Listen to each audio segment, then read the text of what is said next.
Hi friends, Laura Showers here with Sip of Sanity Tea and Events. Today we're going to focus on black tea. Why loose leaf black tea over the bag teas that you get in the store? We're going to steep the black tea and talk about steeping, and we're going to end up making some iced tea at the very end. So the first thing that we want to talk about is what is loose leaf tea. If you look at this picture right here of loose leaf tea, this is Kinam tea from the Anhui China province in China, and it is whole leaves that are rolled. On this side we have a tea bag, and you may be familiar with what is a tea bag, but let's take a look at the inside of a tea bag, and we're going to talk about what is inside those bags that you steep. Break that out. You can see that it is a very much smaller cut of tea. Now keep in mind that all tea comes from the same plant, the Camellia sinensis plant. And the only difference is how it is processed. So oxidization and fermentation all happen, and roasting with black tea. So what we have here, and if you look at the boxes of ingredients on your black tea bags, it will say that you have orange pekoe tea. There is nothing orange in the tea. Orange pekoe is just a way to talk about how it is processed and cut. So it is just roasted, fermented, oxidized black tea. Sometimes we don't know what area or province it has come from, because all tea grows in different areas. China, Japan, Sri Lanka, India, all process tea, or grow and process teas. So we have that in a tea bag, and here we have the whole loose leaf. Another thing that I wanted to mention is, since it's cut so small, this is called fannings, and along with the fannings you have dust. So whatever is processed and packaged in the factories in your tea bags contains fannings and dust. And who knows what the tea bag is made out of. Some tea bags have plastic particles to keep them together while they're steeping the hot tea. So you want to be really careful about organic tea bags. If you are steeping loose leaf teas, there's several ways to do that. You can purchase organic tea bags and make your own tea bags, or I suggest doing a steeping pot. I've already measured in 4 teaspoons of my English breakfast tea, because I'll be steeping that today. You can use tea balls, or you can throw the leaves into the pot, let them steep, and then put this over the top of a cup and drain it right in, strain out your leaves. Also, there are special products that are just for loose leaf, where you put the loose leaves inside, let them float around, and when you set it on top of your cup, it drains right into the cup as your cup of tea.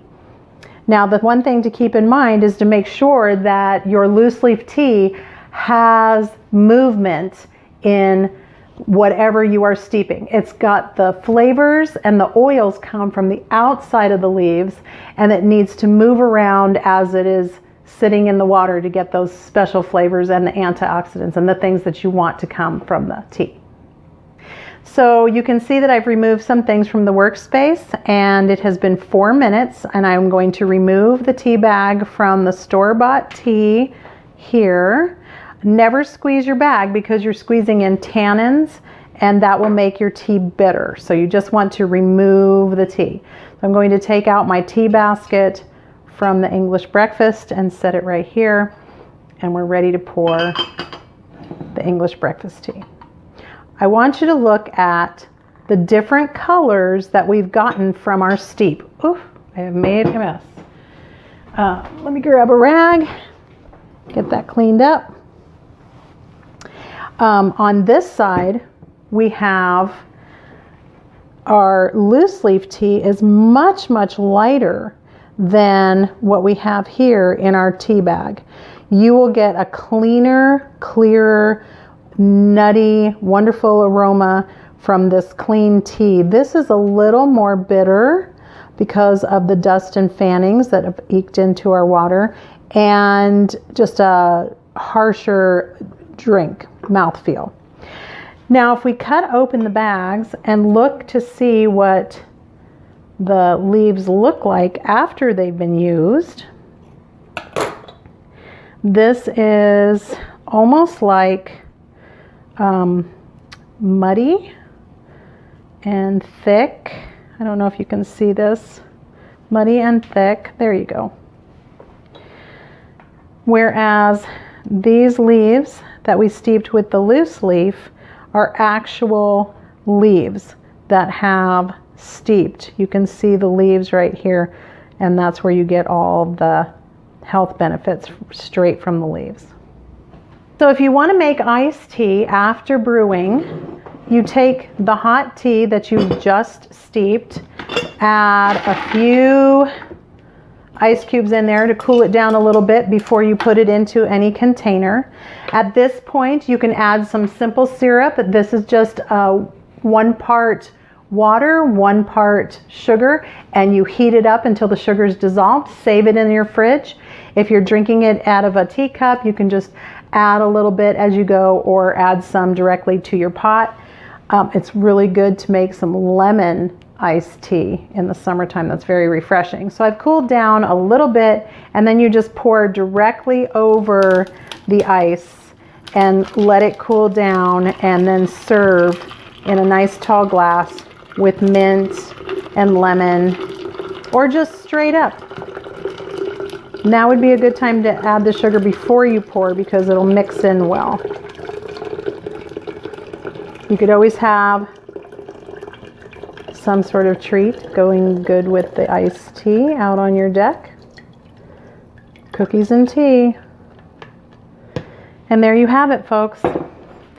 Fresh brewed iced tea, clean and clear, healthy.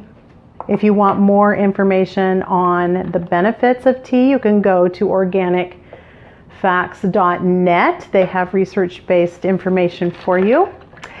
Don't forget to go to my website and look around. You get 10% off if you put in iced tea this week. And also like me on Facebook, Instagram, and Twitter. For now, happy sipping. Enjoy your tea.